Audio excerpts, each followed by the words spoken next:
¿Qué tal? Buenas tardes, Ayerin. Muchas gracias por la presentación y gracias a todos los que se conectaron eh, para esta sesión. Espero sea de su agrado. Vamos a hablar, como comenta Ayerin, ¿verdad?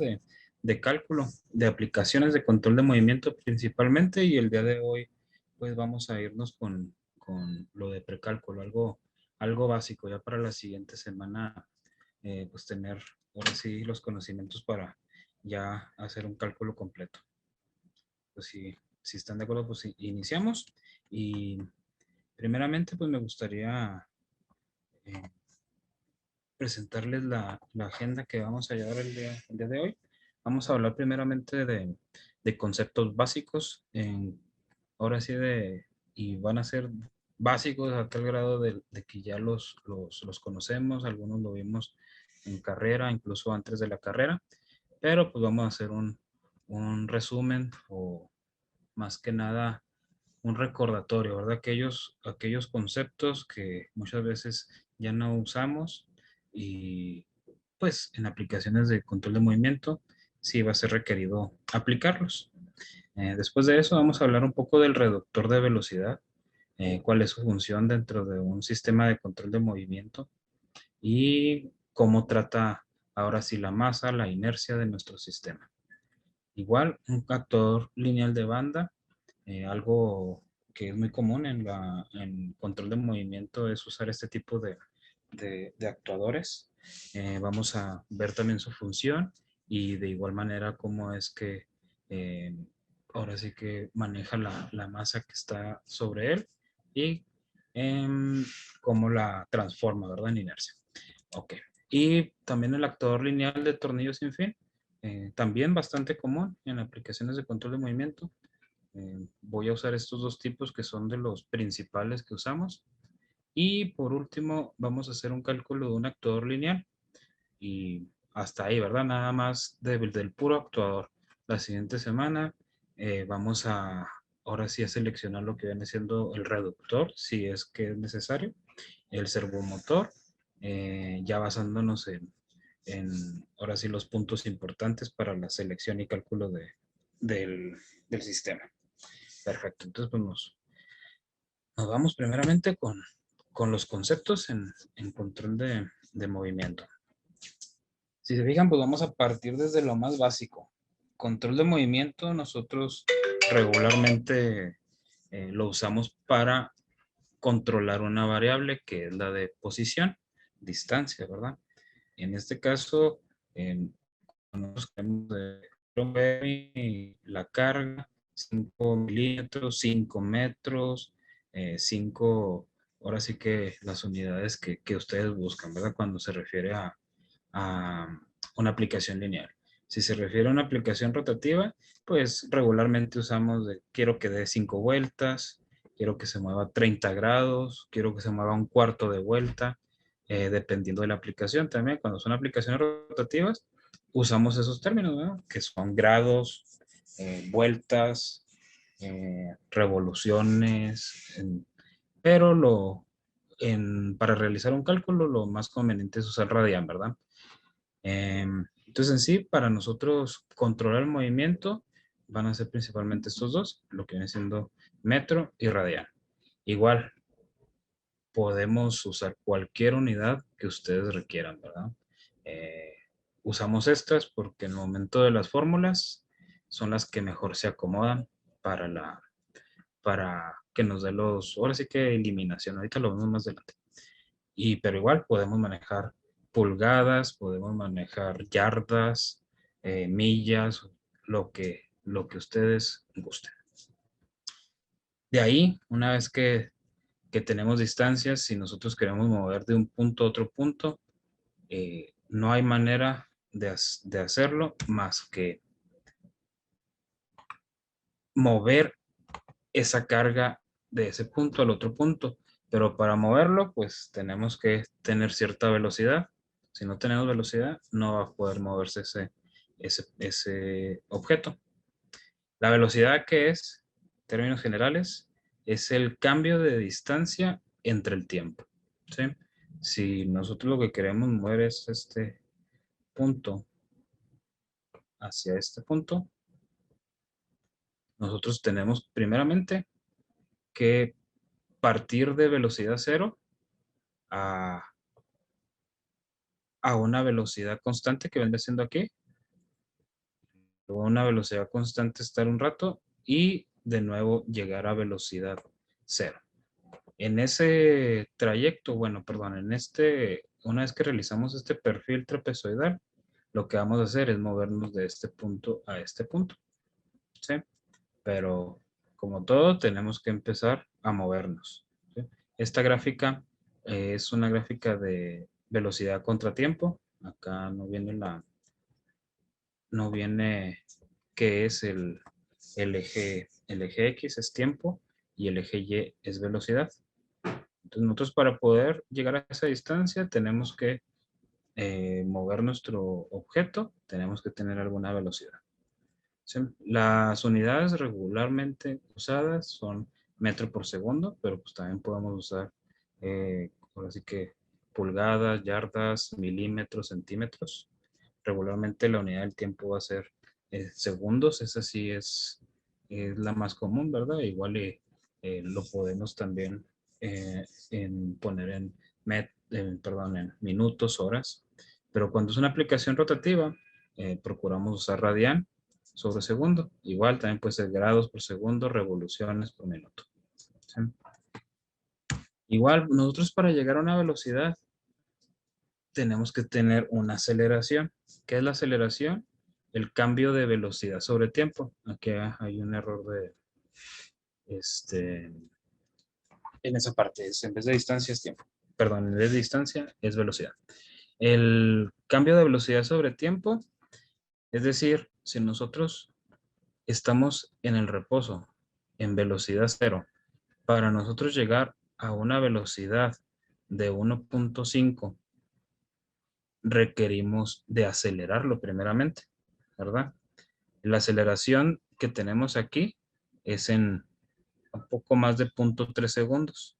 En 0.3 segundos vamos a llegar a la velocidad máxima que va a estar en este punto. ¿Sí? Si se fijan en esta gráfica, el rojo viene siendo la gráfica de velocidad eh, en tiempo. El verde viene siendo la gráfica de aceleración en el tiempo también. Se fijan, la gráfica de aceleración es constante, es una línea que está totalmente horizontal. ¿Por qué? Porque en cada punto de estos lleva la misma aceleración, no cambia. ¿Sí? ¿Cómo es que funciona? Cuando tenemos un cambio de distancia y lo dividimos entre tiempo, nos da la aceleración. Vamos a poner un ejemplo. Si nosotros tenemos, esta es la velocidad de reposo y la velocidad máxima. Nosotros restamos velocidad máxima menos la del reposo entre el tiempo, nos da la aceleración. Igual, si no queremos agarrar esos dos puntos, queremos agarrar un punto de aquí y otro punto de aquí. Restamos la velocidad esta de aquí menos la de acá. Entre el tiempo nos va a dar la misma aceleración. ¿Sí? Eso cambia cuando la aceleración no es constante. En este ejemplo viene una aceleración que si se fijan no está totalmente horizontal. Hay una rampa en la que va aumentando la aceleración y llega a una aceleración constante. Y hay otra rampa donde disminuye la aceleración para llegar a una aceleración cero. ¿Esto para qué nos sirve? Estar variando las aceleraciones hace que nuestro sistema sea, eh, mm, ¿cómo lo puedo llamar? Un poco menos agresivo al momento de realizar algún pick and place, por ejemplo. Cuando van a realizar un movimiento, no se siente tanto el cambio de aceleración, ¿sí? Que si fuera constante. Aquí, como les comentaba, la aceleración ya no es constante. En este punto, de aquí hacia atrás, la aceleración es variable. en este punto de aquí, en intermedio, la aceleración también es variable. Igual pasa en estos puntos de acá. ¿Sí? Y podemos verlo. Si nosotros tomamos 2 puntos igualmente, si tomamos los 2 puntos de aquí y el de aquí y hacemos el cálculo de aceleración, va a ser diferente a que si tomamos el punto de aquí y tomamos el punto de acá. ¿Sí? Igual cualquier duda que tenga, levanten la mano o igual por el chat, se las trataré de resolver. Esto es la aceleración. Y cuando nosotros veíamos en la aceleración aquí atrás, cuando tenemos un cambio de ella, un cambio de aceleración, ya no le podemos decir aceleración, podemos llamarla aceleración de la aceleración. El término que usamos es jerk. Ese término es cuando hay cambios de aceleración en el tiempo. Si su aceleración es variable, ya el término lo conocemos como jerk. El jerk, cuando tenemos un perfil meramente trapezoidal, que no tenemos una curva S, que no está amortiguado, el jerk es igual a 0.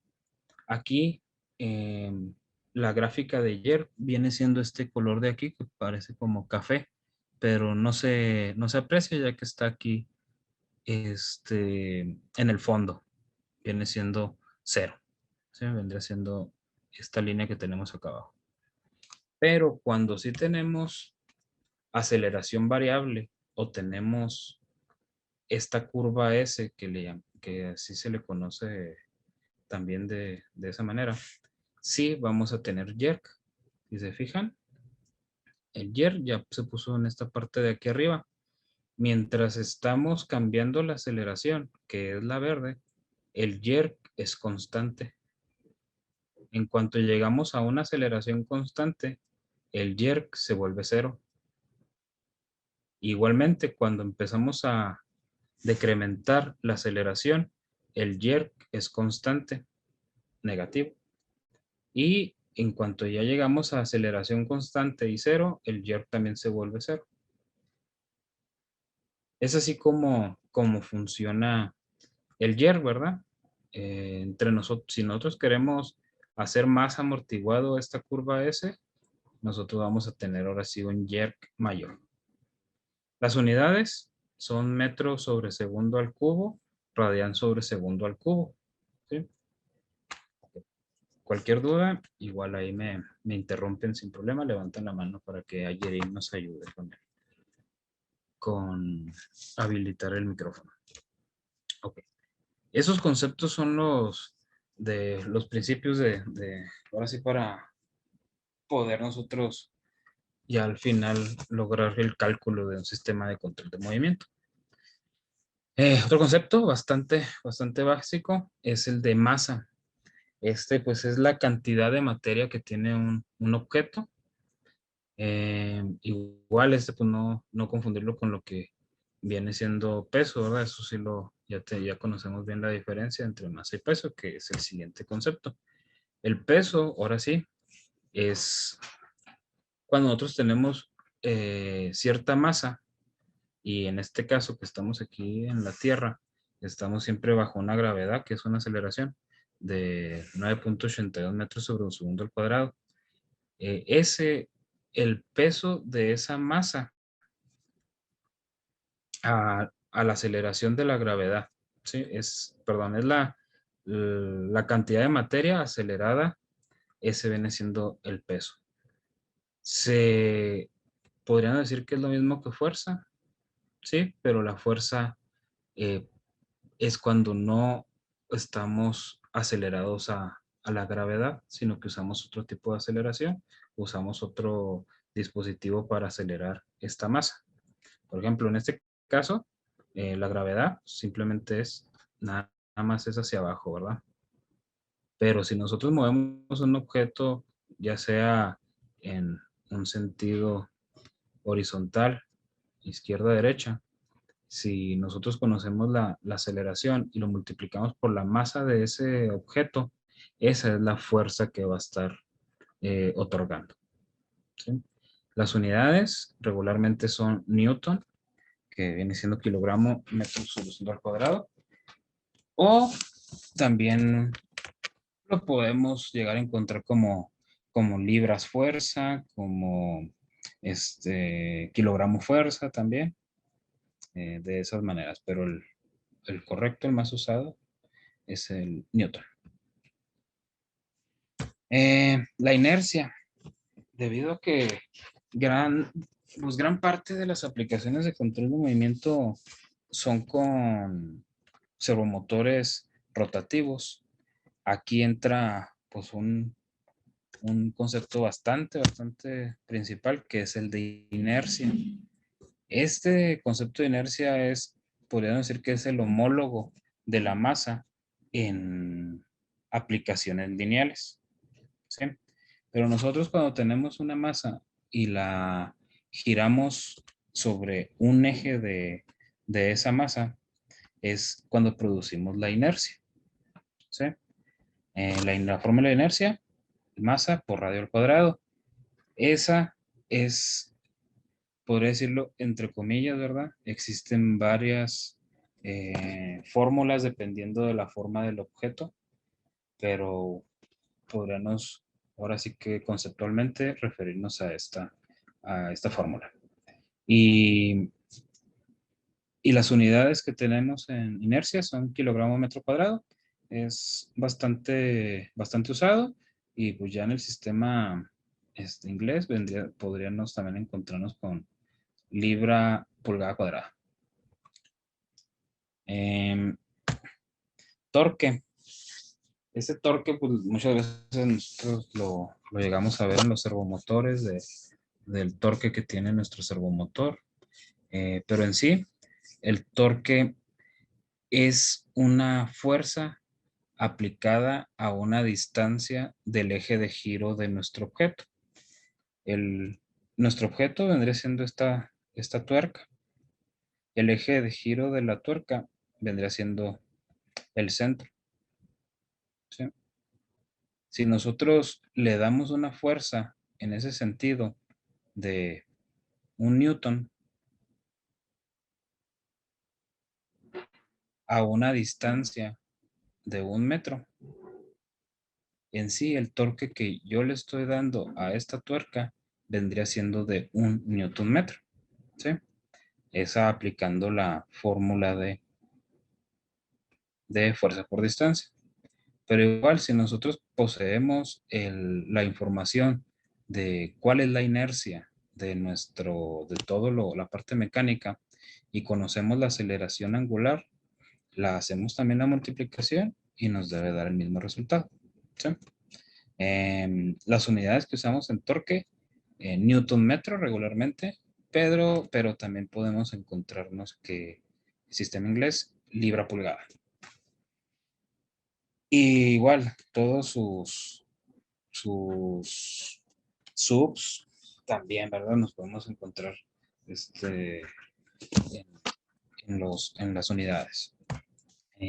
Bueno, esta parte fueron a hacer lo mejor con conceptos básicos. Espero que sí haya quedado claro. Igual pueden em, enviar ahí, escribirlo en el chat o levantar la mano si alguno no les quedó totalmente claro, y nos devolvemos. En lo que respecta a los actuadores para realizar un cálculo, pues primeramente vamos a ver cómo los vamos a seleccionar. Los actuadores pues, tienen sus límites. Primeramente el de velocidad. Los actuadores no los podemos correr a una velocidad mayor a la que físicamente pueden tolerar. Igual, tienen cierto límite de fuerza. Eh, los mecanismos, si estamos hablando de banda polea, pues la banda tiene cierta tensión que puede soportar nada más, o las poleas, los valeros tienen cierto límite, ¿sí?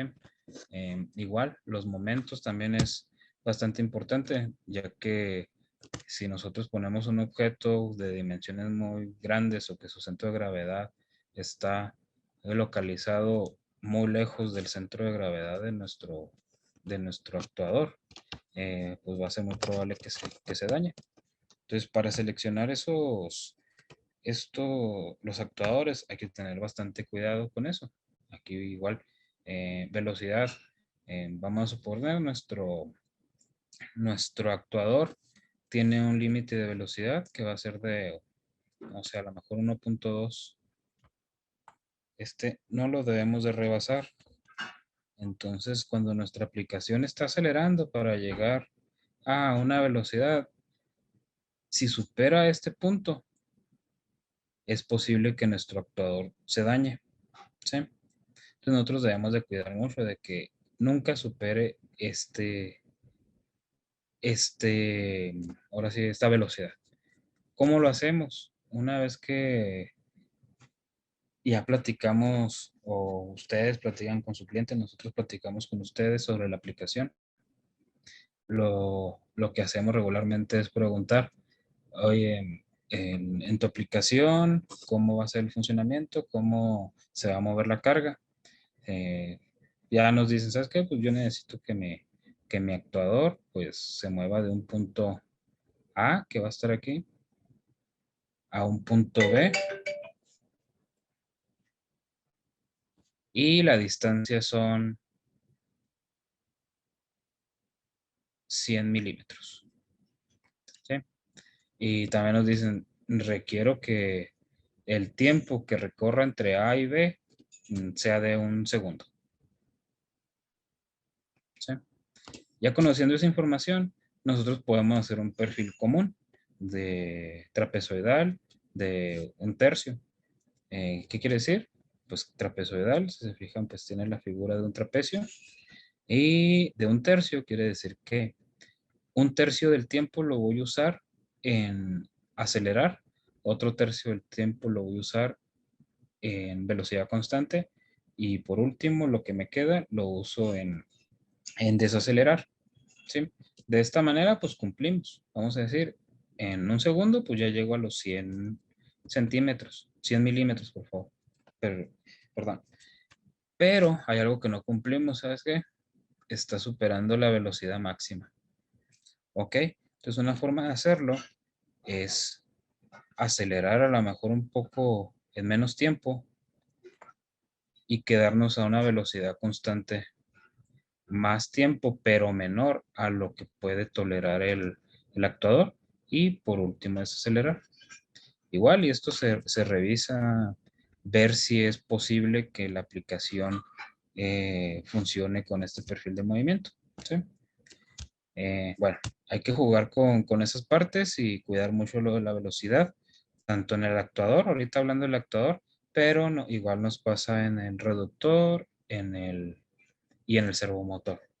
Tenemos nuestros límites y no debemos superarlos. Otro que hay que tener cuidado es el de fuerza. Nuestros actuadores pues tienen ciertos límites para poder mover la carga. Tienen cierta fuerza disponible y esta es dada por su construcción. Vamos a decir, si es como hablaba ahorita de una banda polea, ahorita nos pasamos al otro lado, que es un tornillo sin fin. El tornillo sin fin pues tiene una tuerca o el cual pues al momento de estar moviendo el objeto en este sentido, por así decirlo, al momento de estarle metiendo más fuerza, es probable que que la tuerca pueda llegar a dañarse. Entonces también hay que cuidar mucho esos límites. La fuerza, pues ahora sí que está relacionada totalmente con el torque. Eh, el actuador lineal convierte el torque en fuerza, ¿sí? Entonces, para nosotros, para cuidar la fuerza, como dijimos que va directamente relacionado con el torque y el torque va totalmente relacionado con la aceleración, como lo vimos ahorita en la fórmula de torque, debemos de cuidar la aceleración. Si bien ahorita yo estaba acá atrás y dije voy a acelerar en menos tiempo para no superar esta velocidad. Ah, pues sí, pero el detalle es de que al acelerar en menos tiempo, hacemos que haya mayor torque y consiguiente mayor fuerza y probablemente tampoco el actuador pueda soportarlo. Entonces ahí debemos encontrar un punto medio. Posiblemente aquí a esta aceleración estemos ya dañando el equipo. Entonces igual nos vamos a un punto intermedio donde igual no superemos la velocidad, pero también mi aceleración no es tan alta.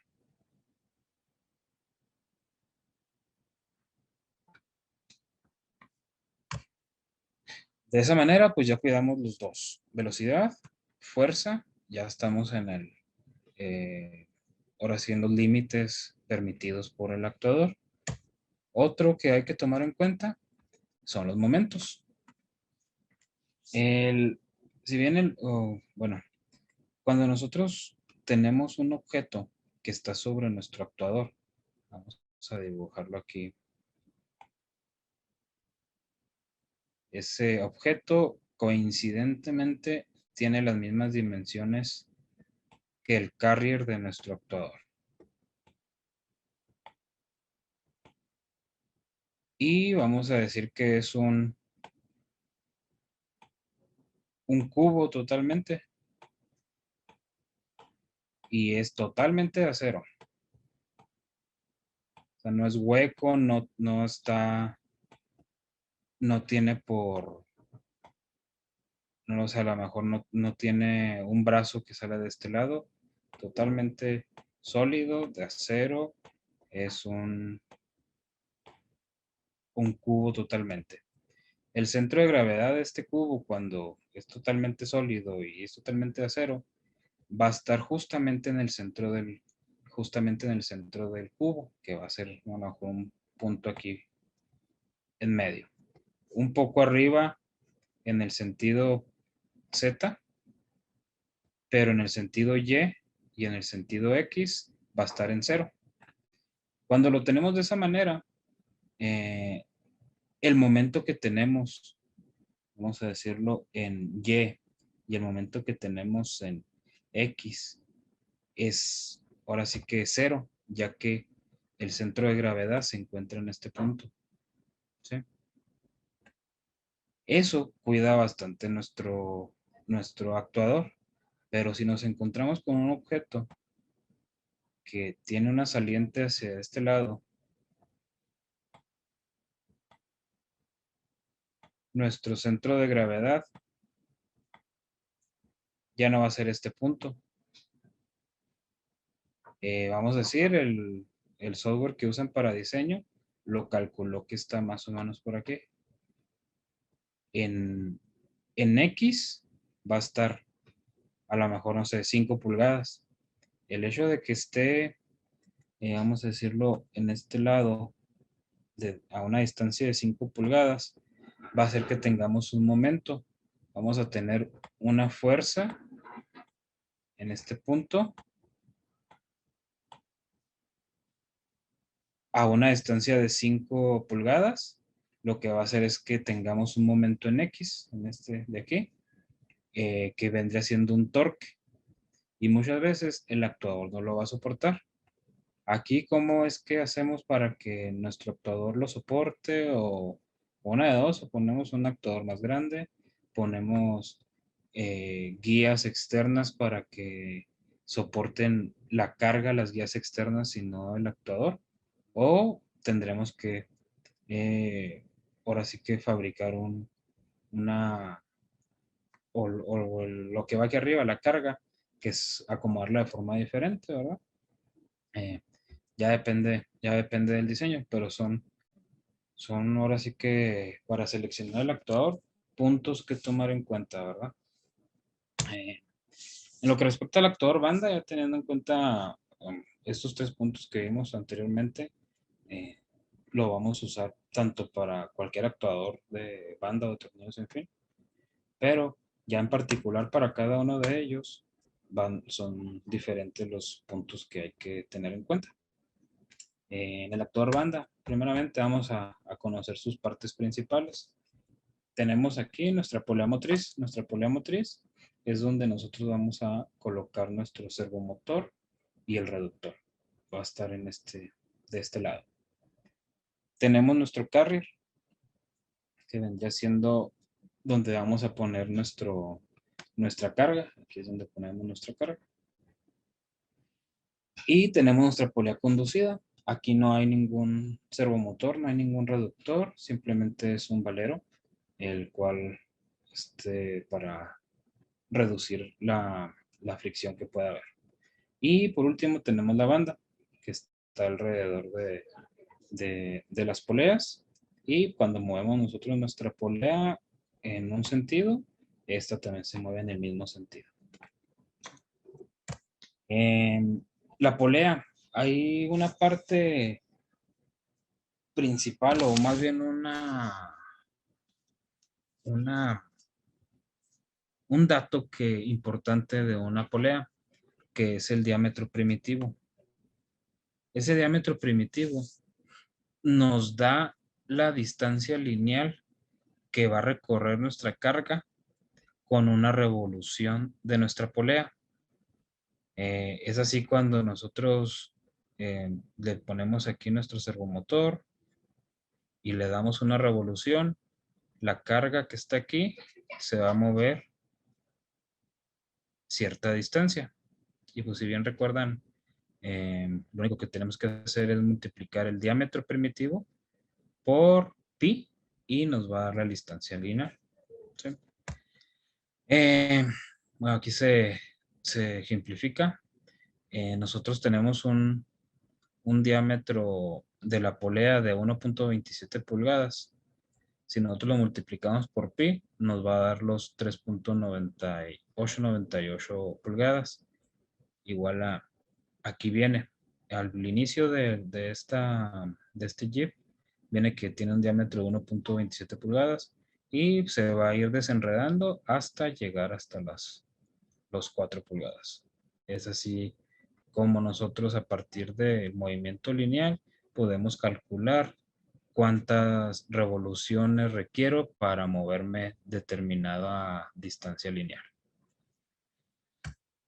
Las ventajas de estos actuadores en general: las velocidades y aceleraciones son altas y se pueden hacer actuadores más largos. La desventaja es que las fuerzas son bajas a medianas. Esto comparado con los actuadores de tornillos sin fin, que ahorita los vemos, y esos tienen otras ventajas y desventajas. Lo que respecta al actuador de tornillo, sus partes principales, tenemos que el tornillo y la tuerca. La tuerca va fija con el carrier. Es decir, igual ya cuando por así decirlo, es el alma del actuador. De este lado tenemos su final. Y aquí también. Y en este lado tenemos nuestro carrier. Algo importante de que debemos de saber del tornillo es el lead. El lead es la distancia que hay entre hilo e hilo. ¿Por qué es importante? Es el que nos da el avance lineal a partir de las revoluciones. Como en el ejemplo, si yo tengo un lead de 10 milímetros, es decir, que de esta línea a esta línea son 10 milímetros. Cuando yo le dé una revolución al tornillo sin fin, mi carrier se va a mover linealmente 10 milímetros. Así es como realizamos el cálculo de las revoluciones necesarias para mover un carrier de un tornillo sin fin. En el caso de que le demos 100 revoluciones, pues sabemos de que se va a mover 1000 milímetros. ¿Sí? En lo que respecta al tornillo sin fin, también tiene una función bastante importante, que es disminuir la inercia del sistema. Como trata la inercia el tornillo, el tornillo sin fin es diferente a como la trata un actuador de banda polea. ¿Sí? El, el de un tornillo sin fin, nosotros lo que hacemos es multiplicar la masa por el paso al cuadrado. Si tenemos una masa aquí de 100 kilogramos, lo multiplicamos por 10 milímetros por revolución, que es el lead, y al cuadrado. Pero como les comentaba, cuando nosotros queremos trabajar con aplicaciones rotativas, lo conveniente es convertirlo a radianes para al final poder ahora sí hacer, pues eliminar y que ya nos quede el dato que nosotros buscamos. Es decir, una inercia de 100 kilogramos que nosotros pongamos sobre el carrier, si tenemos aquí nuestra carga sobre el carrier, el tornillo sin fin le va a transmitir en inercia esta masa, le va a transmitir esta inercia, que es el dato que nosotros vamos a usar para calcular el torque, ¿sí? Cuando nosotros eh, vemos una aplicación y es lineal o rotativa, cualquiera de las dos, se da más bueno, cuando tenemos una aplicación y nos dicen, ¿sabes qué? Es una masa de 100 kilogramos, pero regularmente, cuando es una aplicación rotativa, preguntamos, oye, ¿y cuánto mide la carga? Porque no es lo mismo tener una inercia a lo mejor de 100 kilogramos, 100 kilogramos de ese tamaño a una inercia de los mismos 100 kilogramos de ese tamaño. En primera, para nosotros mover este plato que mide 100 kilogramos, siendo su eje este punto, para mover este plato vamos a requerir mayor torque que para mover el de acá. Bueno, así es como maneja la inercia un tornillo sin fin. Multiplicamos la masa por el lead, pero siempre hay que usar las unidades de radianes. Las ventajas del actuador tornillo sin fin es que tiene mayor fuerza y desventajas lento y no tan largos. Igual, son bastante lentos entre el lead sea más pequeño. Si tenemos un lead de 25 milímetros por revolución, con una revolución avanzamos 25 milímetros. Pero si el lead es de 1 milímetro, con una revolución avanzamos 1 milímetro. Esa es una desventaja. Entonces, podrían decir, ¿por qué no usar siempre eh, tornillos sin fin de 25 milímetros o de 50?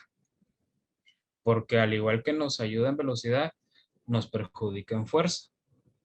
Si el lead es más pequeño, con menos torque vamos a tener mayor fuerza.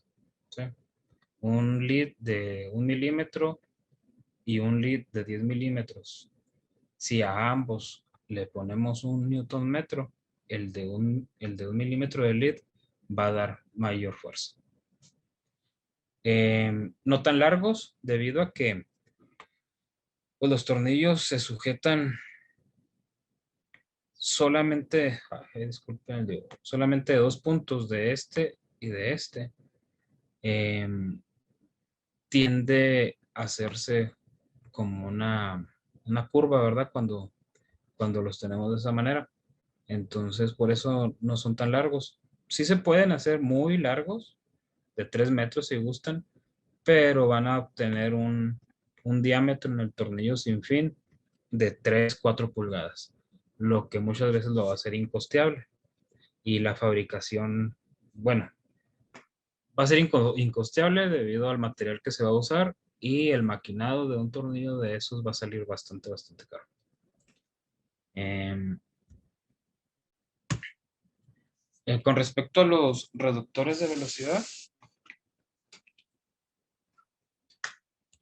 vamos a, vamos a decir que también para realizar los cálculos debemos de tener en cuenta ciertos límites que tiene, como es la velocidad angular. No debemos superar por ningún motivo cierta velocidad que son las que soportan estos reductores. El torque también tiene su límite de torque, no puede dar más allá de determinado torque. La carga axial y la carga radial, que lo vemos a continuación. La velocidad angular, vamos a decir de que nuestro reductor no puede superar esta velocidad angular. Ocurre el mismo caso, ¿verdad? Que con los actuadores podemos empezar a jugar con la aceleración para quedar nosotros por debajo de esa, de esa velocidad. Pero pues ahí nos metemos con el problema igualmente del torque. En aquel caso era fuerza, en este caso es el torque. Si nosotros le aceleramos en muy poco tiempo, esto de aquí va a producir un torque mayor, un torque elevado, ¿sí? Entonces ahí es donde debemos de mediar. Muchas veces si la aplicación, pues a lo mejor dicen, es mm, igual como el ejemplo que tenemos ahorita, bueno, aquí es de un segundo, eh, podemos llegar a casos donde tengamos que tener un perfil casi cuadrado, donde la aceleración sea instantánea, o puede darse el caso inverso total, de que tengamos un perfil que sea triangular. Igual me gustaría explicar esos tipos de perfiles. Eh, de este lado izquierdo. Si nosotros tenemos un perfil casi cuadrado, que es decir, que la aceleración sea instantánea en muy poco tiempo, lo que vamos a lograr es que el torque sea muy alto y la velocidad sea muy baja. ¿Sí? Si nos vamos con un perfil donde sea de esta manera, triangular, nos encontramos con que tenemos un torque bajo y la velocidad alta. Por eso, pues es una de las causas, ¿verdad? De que usemos mucho el perfil trapezoidal, porque ahora sí que es una mediación, ¿verdad? Entre ambos. Ok. Otros límites, la carga axial, carga radial. Una vez que ponemos nuestro servomotor acá en la parte de atrás, eh, después en esta parte es donde nosotros ponemos la carga. Aquí es donde nosotros vamos a poner la carga. Pero si nosotros ponemos a lo mejor aquí una polea y luego ya le ponemos una banda. Si nosotros esa banda, aquí está su contraparte, la polea conducida, vendría siendo la polea motriz y la polea conducida. Polea motriz, polea conducida. Si nosotros ponemos una polea en este punto y tenemos la conducida de este lado y nosotros tenemos una tensión de la banda muy elevada, vamos a producir una carga radial a nuestro reductor muy elevada, ¿sí? Y también va a depender mucho de a qué distancia de la base de la flecha se encuentre. Si nosotros tenemos la polea muy alejada de esta base, lo que vamos a lograr va a ser, entre comillas, un momento, ¿verdad? Que aunque sea la misma tensión en este punto, si la misma tensión la la tenemos en una polea que está más pegada a la base de la flecha, vamos a producir menos esfuerzo directamente o menos carga radial directamente a los valeros que se encuentran aquí. ¿Sí? Entonces también es un punto bastante importante cuidarlo de la carga radial. Y por otro lado, también la carga axial es cuando nosotros le ponemos totalmente fuerza en el sentido del eje. Ese de carga axial se puede dar en las mesas indexadoras. Nosotros una mesa index en la parte de, aquí, ese es el centro de giro, en la parte de abajo tenemos nuestro reductor. Si toda la masa que pongamos, todos los objetos que pongamos dentro de la mesa index va a producir una carga axial, ¿sí? También es otro punto que debemos de cuidar bastante en estos puntos. ¿Cómo evitar todo esto?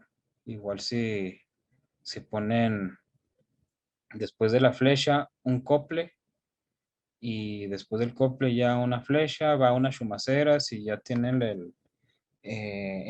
perdón, en las chumaceras la flecha y en la flecha ponen la polea, ya se evitan que pueda tener un daño a este reductor. Y a lo mejor pues van a dañar una flecha, pero pues va a ser más económico el cambio de una flecha o de una chumacera que de un reductor o de un servomotor, porque también hay aplicaciones donde no se necesita reductor y conectan directamente una polea a un servomotor, cuando el servomotor pues tampoco tiene la suficiente carga radial o axial para soportarlo.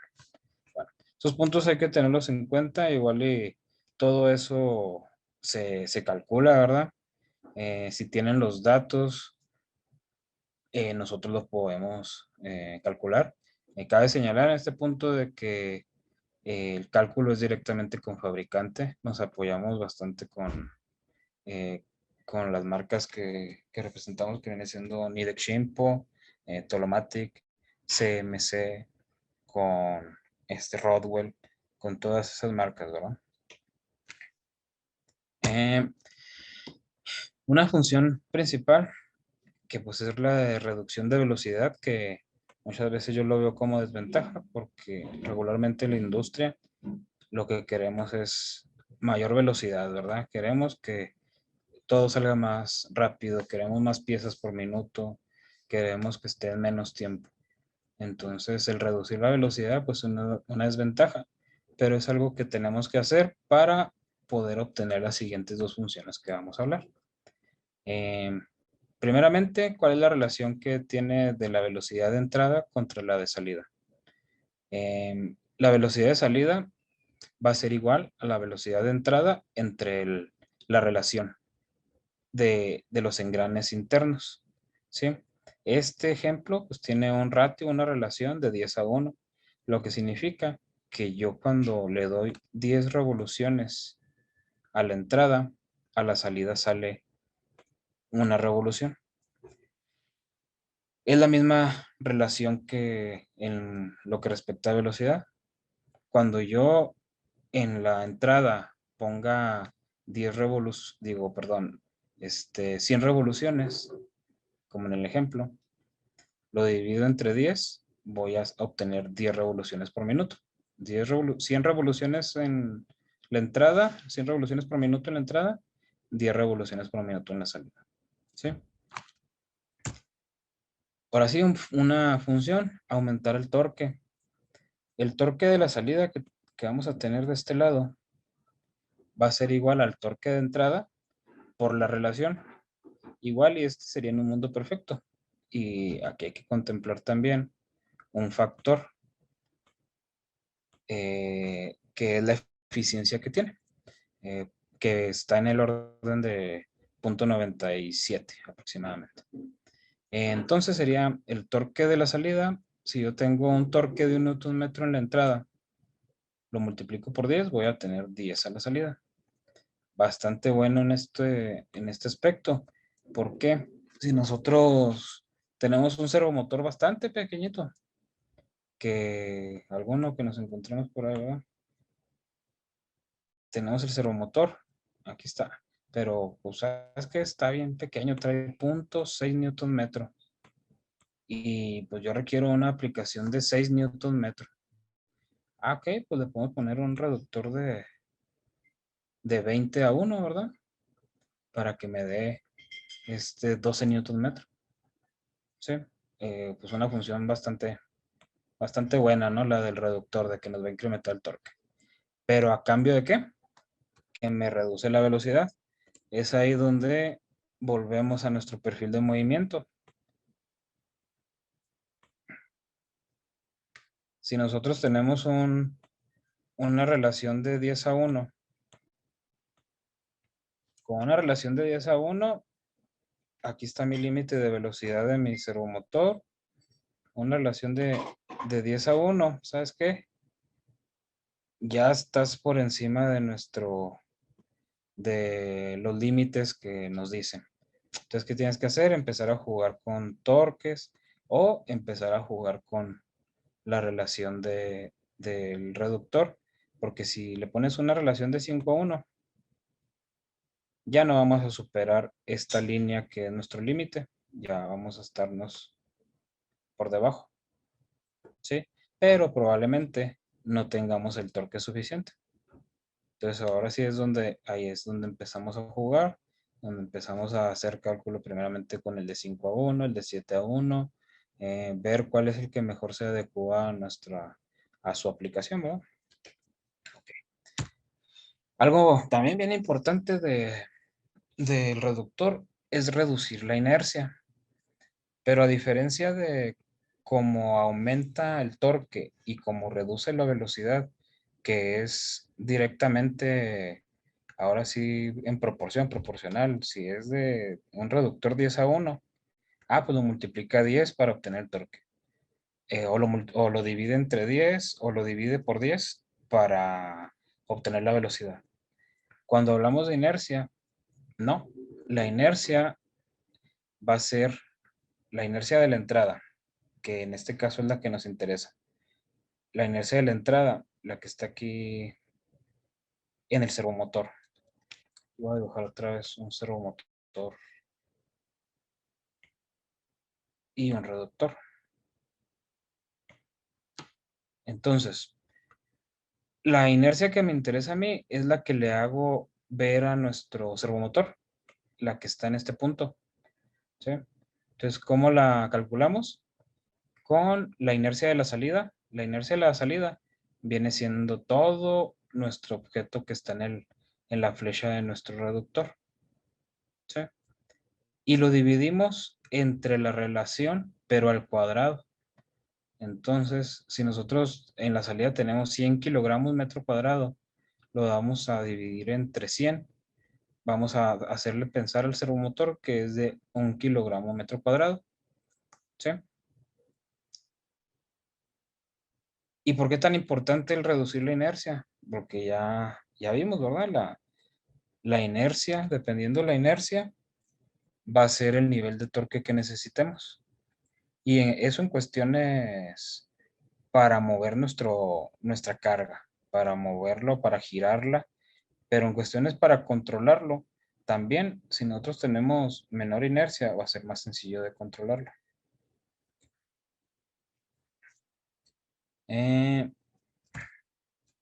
Y voy a tachar este aquí porque no es desventaja, es ventaja.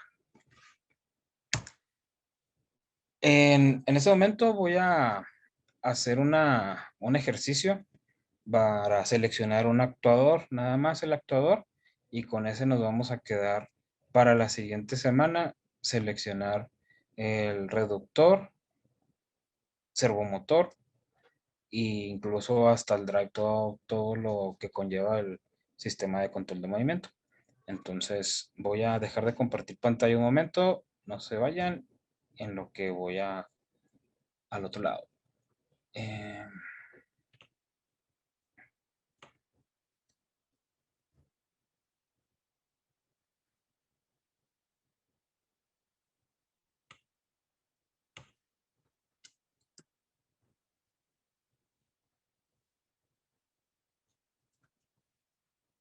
Igual les platico. La aplicación, pues vamos a ver, es mover una masa de 10 kilogramos linealmente, 30 centímetros en 6 segundos.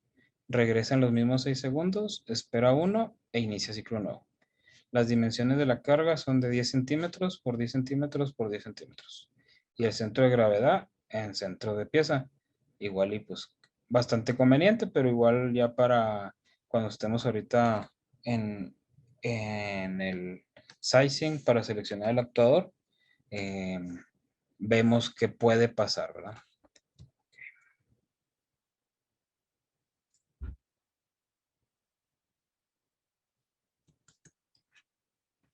En este caso, para la selección del actuador, voy a usar un software que es el de Tolomatic.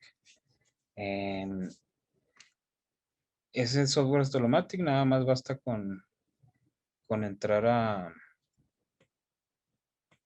la página de tolomatic.com y en la parte de abajo, igual aquí, para que sepan el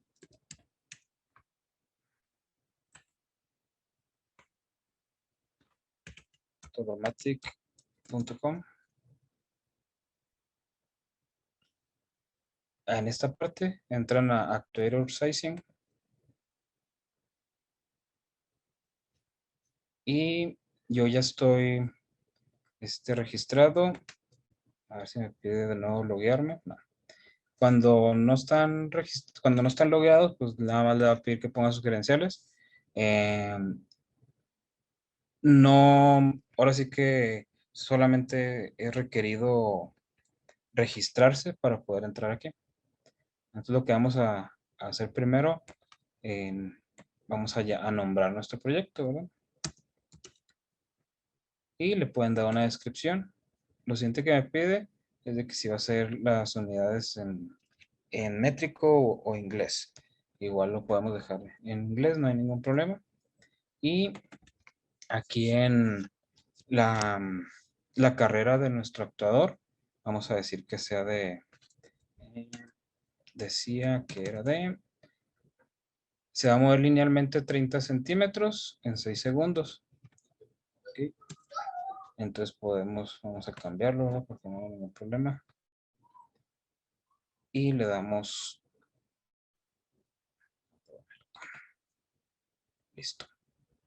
Dice que es de 30 centímetros, entonces lo podemos dejar en 300, pero va a quedar bastante cerrado. Entonces lo podemos igual dejar en 350 milímetros.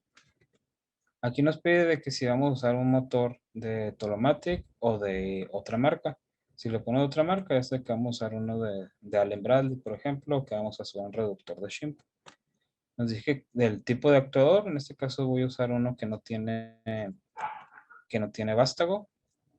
Y si quiero utilizar un carrier auxiliar, le voy a poner que por el momento no, ¿verdad?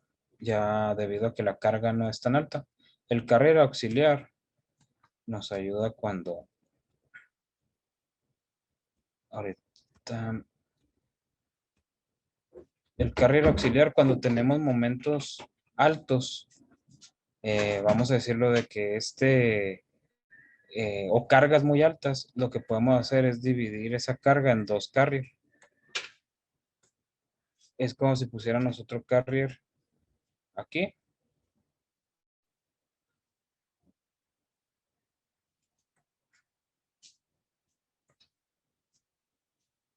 Como si pusiéramos otro carrier ahí y nuestra carga ya se puede dividir entre los dos carriers. ¿Sí? Vuelvo a mi aplicación. Por el momento no. ¿Por qué? Porque creo que la carga que está soportando no es tan alta. Después de ahí ya depende mucho de su máquina, cómo vaya a ser, si requieren que esté en línea el actuador, que sea en paralelo o que nos presente los dos resultados. Le ponemos que nos presente los dos resultados. Ya nos dice de qué manera va a ser cómo va a estar posicionado, cómo, en qué sentido. No, el carrier hacia arriba. ¿Por qué es importante? Por ejemplo, una diferencia entre que esté hacia arriba o hacia un lado. los momentos van a ser distintos. Ese sí depende de en qué sentido esté. ¿Sí? Y por último, si tiene algo especial, no sé, a lo mejor de frío extremo, etcétera, ¿verdad? Pero bueno, ya con eso podemos avanzar a lo importante para el cálculo. Aquí ya es donde yo le defino cuál va a ser el perfil de movimiento y cómo va a estar esta aplicación. Le voy a agregar un perfil de velocidad. Decíanos acá,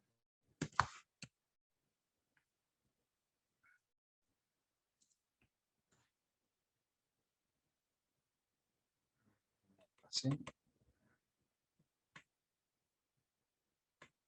Que mover una masa de 10 kilogramos, 30 centímetros en 6 segundos. Entonces le ponemos que son 30 centímetros o 300 milímetros en 6 segundos. Y le doy agregar. Ya tenemos nuestro primer perfil. Si se fijan, por default usa el de un tercio. Un tercio del tiempo para acelerar, un tercio del tiempo para velocidad constante y el otro tercio para desacelerar. Pero y ahí es donde ya entramos a donde, oye, pues a lo mejor va a ser requerido de que la velocidad sea menor. ¿Dónde lo podemos hacer? Lo editamos y aquí donde dice le podemos poner que sea triangular. Si el problema es torque y fuerza, lo hacemos triangular. Si se fijan, la velocidad fue mayor, llegó hasta los casi 105 milímetros por segundo. Si lo vuelvo a cambiar y le digo que va a ser trapezoidal, si se fijan, ya no superó los 80. Pero si aún queremos irnos al otro extremo, le decimos que va a ser constante, que un segundo lo va a usar para acelerar y otro para desacelerar. Y queda de esa manera. Si se fijan, hasta 60 milímetros por segundo. Bastante conveniente, ¿verdad? Igual lo podemos dejar de esa manera y vamos con el siguiente. Nos dice también que regresa en los mismos 6 segundos. Ok. Le agregamos un nuevo perfil y que sean los 300 milímetros, 6 segundos.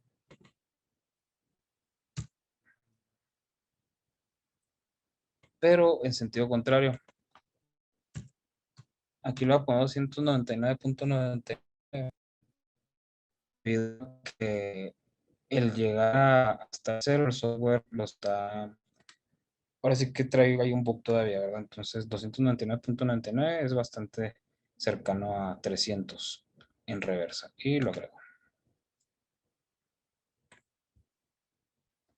Entonces en ese punto ya tenemos nuestros dos perfiles. Igual lo podemos poner con una aceleración de un segundo o lo pueden dejar de esa manera. También nos dice que espera un segundo, inicia ciclo de nuevo. ¿Por qué es importante ponerle lo de ese segundo? Le voy a decir un nuevo add duel, que es una espera. En ciertas aplicaciones,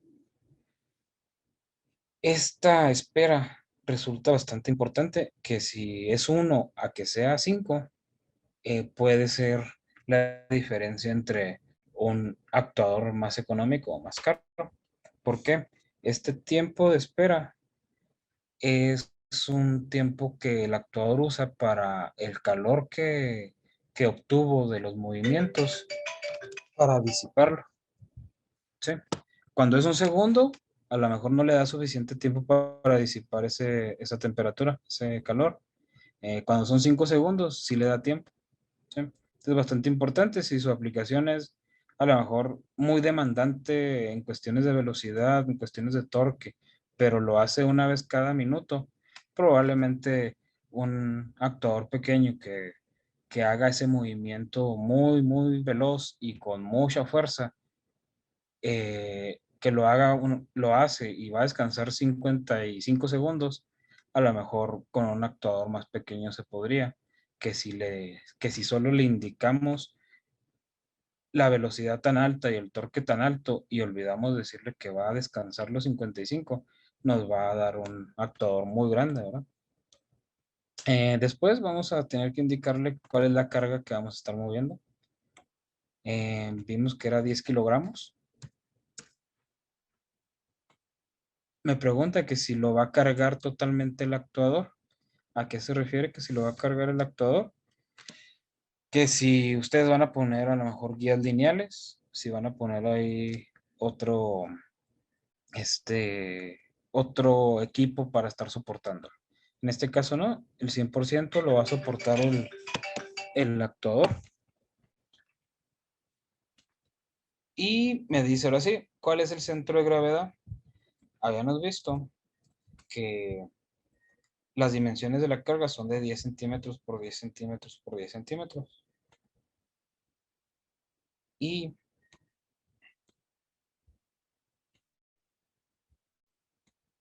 lo dibujo rápido.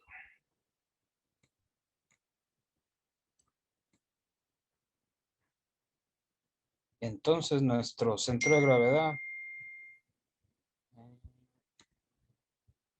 va a estar plumas. Disculpe, estoy cambiando de pluma. Nuestro centro de gravedad va a estar aquí en el centro y nos metemos 5 hacia allá y 5 hacia arriba. ¿Sí? Ahí va a estar el centro de gravedad. ¿Cómo se lo hacemos saber al software? Me dice, vas a tener tu objeto sobre el carrier. Entonces dime la distancia en X que va a estar el centro de gravedad. Sabemos bien pues de que va a ser 0 milímetros.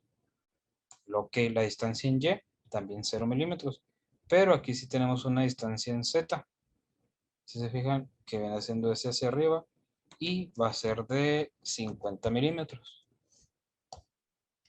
Y por último me dice, ¿en qué perfiles de movimiento esa carga va a estar afectando?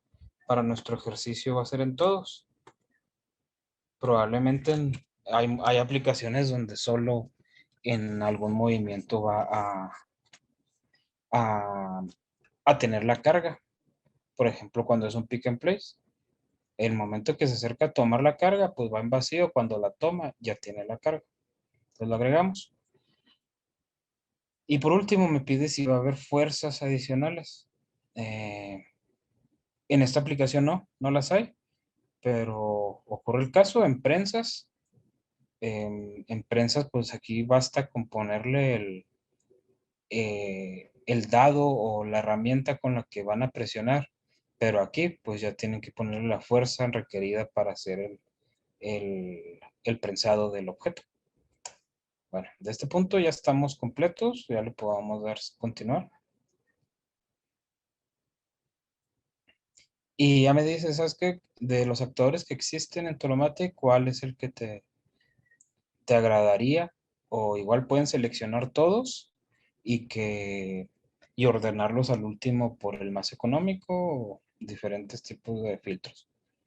Pero igual, para que no sea tan tardado, voy a omitir por completo esta opción, ya que esta opción pues es un actuador que no tiene para soporte de momentos. Este de aquí y este de aquí sí lo tienen, tienen guías lineales, pero no tan robustas. Igual para este ejercicio los voy a dejar fuera. Los que ya tienen rodamientos más robustos son estos 4 de aquí. Podría decir de que este ya está bastante robusto, estos dos, bastante robusto para la aplicación. Entonces nos vamos con este par, eh, igual hasta el 20 y al 63. El 16 y el 10 y lo podemos poner si no estamos muy seguros todavía. Y al final me dice si va a ser de banda polea o de tornillo sin fin, vamos a poner que sean ambos. Y si vas a usar de tornillo, ¿qué tipo de tornillo quieres utilizar? De esto ya lo hablamos la sesión pasada, ¿verdad? Los distintos tipos de tornillos que, que existen, perdón, de tuercas. Los distintos tipos de tuercas, aquí es donde las seleccionamos. En sí, Solid Knot puede ser eh, es de plástico, es de plástico de ingeniería, el cual pues tiene bastante velocidad, pero si vamos a usar fuerzas muy altas, no las tenemos, pero igual lo selecciono. Y el Ball Nut y el Ball Nut con bajo backlash, estos son más precisos y tu aplicación es bastante precisa, vamos a tener que irnos con el BNL. Ya por último, le damos continuar. Me dice que voy a seleccionar un motor YM. El YM significa Your Motor. Tú puedes poner el motor de la compañía que gustes. Pues nosotros siempre proponemos Rowell, ¿verdad? Y Nidec Shimpo. Aquí ya le damos siguiente.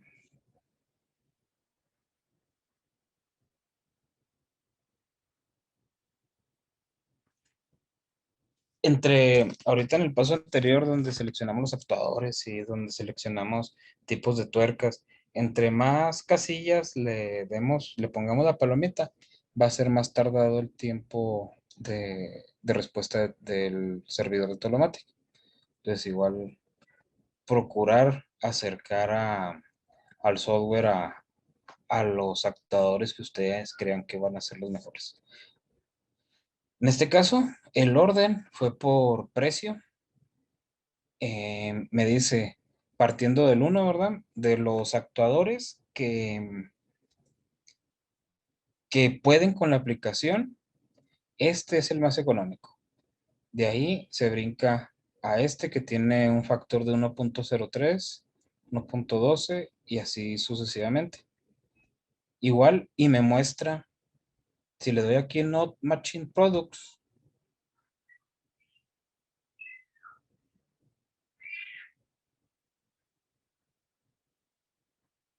en este caso no, de todos los que seleccionó, de los que seleccioné con las palomitas, al parecer todos pueden. En ocasiones nos dice, ¿sabes qué? Hay actuadores que no pueden y te da las razones, los seleccionamos y te dicen por qué falló, ¿sí? Ok, en este caso, una vez que ya, una vez que ya seleccionamos un actuador, podemos revisar cómo es su comportamiento en la parte de abajo. Primeramente, moment en low. En Z, pues van a andar en 22, pero nuestro actuador soporta hasta 591. Perdón, esto es carga. Nuestro actuador puede soportar hasta 591 kilos y anda en 22. Y se fijaron los momentos, andan por los suelos o muy cercano a cero, debido a que el centro de gravedad estaba en el centro. Entonces, aquí no hay por qué preocuparnos. Ahora, nos dice las especificaciones de nuestro motor.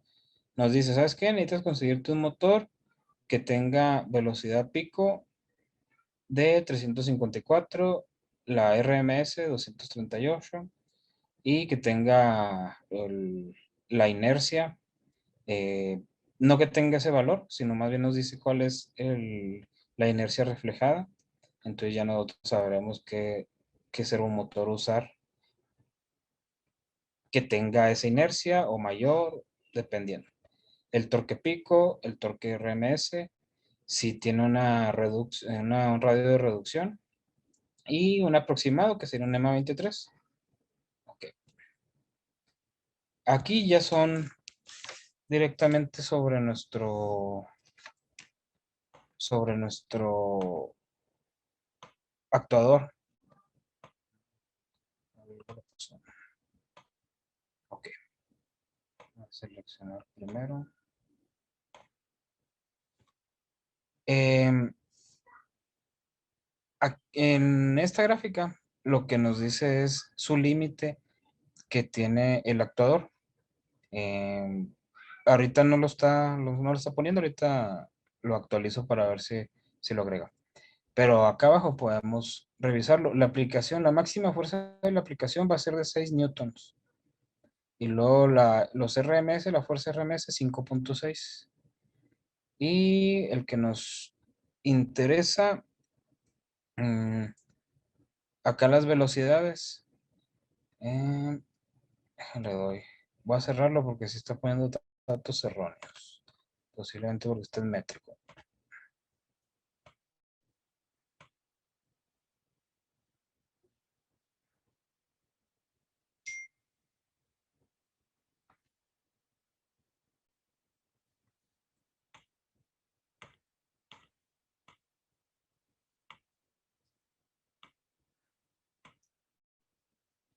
Ok.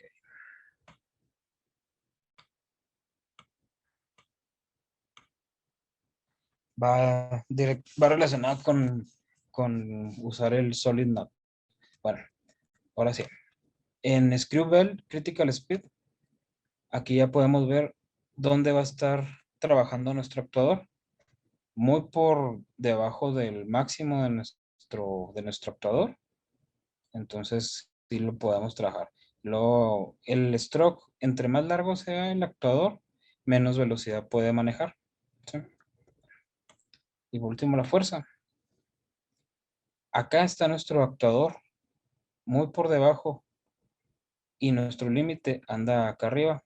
Entonces, por aquí podemos decir que nuestro actuador es, eh, ahora sí que bastante robusto en este aspecto. Pero vamos a cambiar ese de aquí, nos vamos a ir por otra opción más baja, un MXB16. Y este actuador, este es un banda polea. Igual vamos a revisar los momentos. Están muy bien. Sí tiene menor capacidad de carga, pero aún puede porque es muy poquita la carga, 22. Las especificaciones del motor, la velocidad, estamos muy por debajo. En los banda polea no ocurre lo que pasa con los tornillos sin fin. Si se fijaban, entre mayor sea el stroke, menos velocidad podía manejar. Banda polea puede ser de stroke muy largo, de carreras muy grandes, y va a manejar la misma velocidad. Entonces en velocidad estamos muy bien. Y en fuerza, nuestro límite está acá, pero la verdad está muy por debajo. Entonces sería una muy buena opción, lo que viene siendo el MXB16. Pero ahora me voy a regresar a Motion Profiler para dar un ejemplo de qué pasaría si nosotros no tenemos nuestro centro de gravedad en el centro de la pieza. Vamos a editarlo y vamos a decir de que en Y vamos a tener 5 pulgadas. Lo editamos y nos vamos directamente a Sizing Results.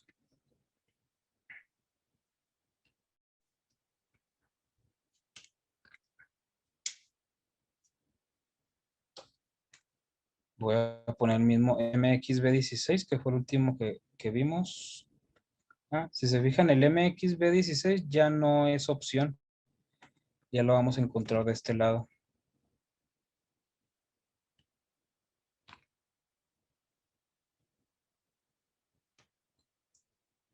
MXB16 ya está en los que no mashean.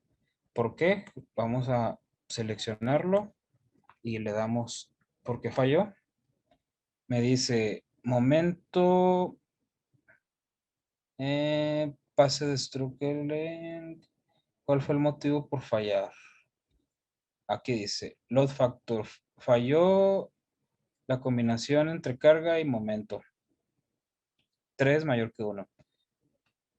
Ok, entonces ya vemos por qué falló. Ya nos vamos para acá. Vamos a ver el MXB próximo, el más próximo, el 25. Lo seleccionamos y vemos el momento. Si se fijan el momento en X 110.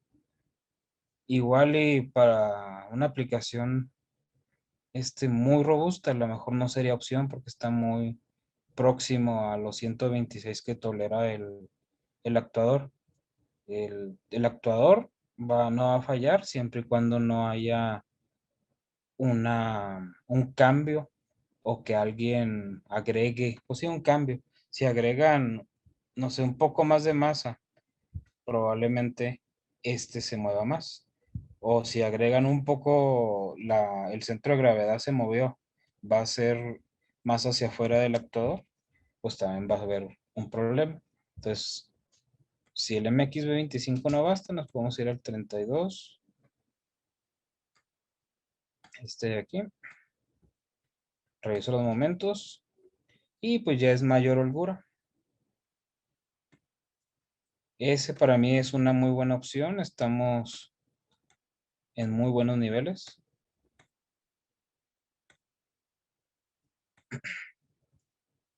¿Sí?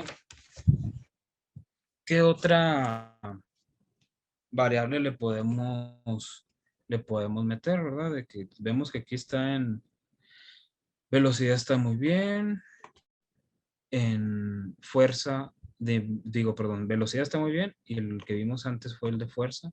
El de fuerza también está bastante bien.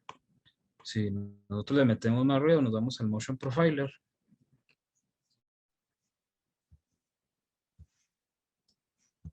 y vamos a editar y le cambiamos, en vez de un segundo de aceleración, si nosotros queremos de que acelere en 0.1 segundo, se fijan, ya casi es cuadrado. Y luego al lado contrario, a lo voy a editar para que sea triangular. De acá pues va a requerir de más fuerza y de acá de más velocidad. Vamos a ver si existe algún actuador que tenga tanto fuerza como velocidad. Probablemente sea de los más grandes.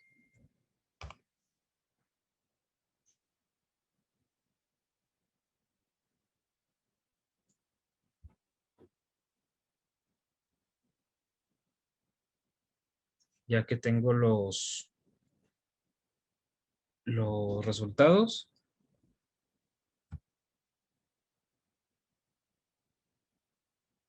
Mm, el B25 todavía puede. Habíamos visto que era MXC25. De aquí. Checamos la fuerza, está bien. La velocidad subió, pero tampoco le afecta. Igual ya nos podemos ir con con este actuador. Revisamos por último que no se nos escape algo. Habíamos visto 110, está muy cerca del 126 y va a ser al 32.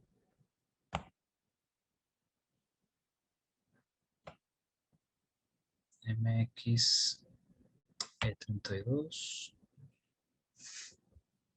El 25 lo elimino. Usamos uno de Ball Note. Aquí lo interesante también es que pueden ustedes ver todas las opciones en tuercas que hay. Muy bien. Bien. Bien. Y todo bien. El BN08, ¿qué significa el BN08? Que son 8 hilos por pulgada. ¿Sí? Si pongo un BNM10, es que el AM es de métrico, dice que va a ser 10 milímetros entre hilo e hilo. SN01, un hilo por pulgada. Entonces, por cada revolución va a dar una pulgada. ¿Sí? Ya con esa combinación le doy lo siguiente. Y ahora sí me pide qué servomotor vamos a usar. Tenemos gran variedad de servomotores. Nosotros pues usamos Allen Bradley. Le damos siguiente.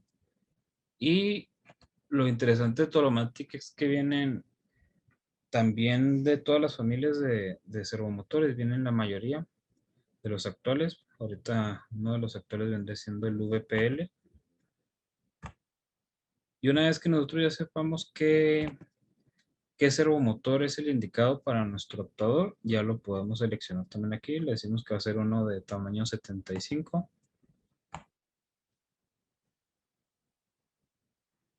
Y lo demás de aquí en adelante son accesorios. Igual los agregamos. Un MP que son mounting plates. Le puedo agregar 3. Hay una fórmula también. También para los mounting plates. Son bases que van para sujetar el actuador. Dependiendo del tamaño del actuador, de lo que va a cargar el actuador, son varias cosas las que hay que tomar en cuenta. Calculamos también el número de mounting plates que debe llevar en la parte de abajo. ¿Sí? Eso principalmente también para evitar que haya torsión de nuestro actuador. Pueden agregar ya directamente los switch para deposición de carrera. Y ahora sí, si quieren que Tolomatic lo monte y una lubricación especial. Y sería ahora sí que todo. Te entrega un precio de lista. Esto cualquiera lo puede ver, ¿verdad? Y al final te da un reporte, el cual ustedes, pues es un entregable, ¿verdad? Si están haciendo una aplicación de control de movimiento, quieren justificarlo de por qué ese actuador, por qué voy a usar este servomotor, todos los equipos necesarios, cuál es el motivo de usar eso. Ok, aquí en este reporte viene toda la información. Viene el perfil de movimiento que van a usar, los límites, en este caso la velocidad, los límites de fuerza, los momentos y la carga, y el motor recomendado por Tolomatic. Igual, hasta aquí es lo de selección del actuador. Eh, en los cálculos que hace Nidec Shimpo para la selección del reductor y servomotor, toma en cuenta de nuevo todos estos datos y ahora sí para seleccionar nada más el reductor y el servomotor. Ya que tenemos toda esa parte, nos devolvemos para acá, lo pueden enviar por correo. Cuando lo envían por correo,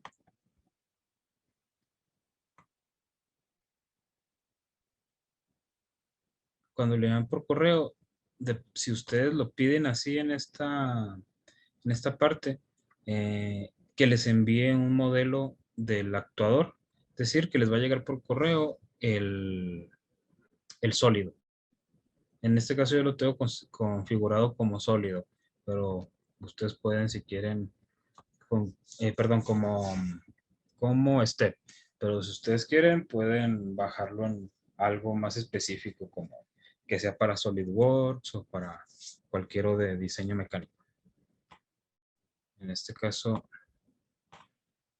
por el momento está eso nada más. Bueno, voy a volver acá a la presentación. Creo que cumplimos con el cometido, ¿verdad? Ahorita ya seleccionamos el actuador. Ahorita pues me gustaría ver o escucharlos si tienen alguna duda, si algo más que les podamos ayudar, si no ya para terminar la sesión. Y la siguiente semana ya ahora sí enfocarnos más a lo que viene siendo la selección del reductor y el servomotor. Y también haremos unos ejercicios sin usar el software, ¿verdad? Sí, para calcular el torque requerido para una aplicación. calcular la inercia también, podemos hacer unos ejercicios. Y por último, seleccionar el reductor y el servomotor para una aplicación. ¿Alguna duda que tengan? No, solamente darles las gracias a todos los asistentes y que tengan buena tarde.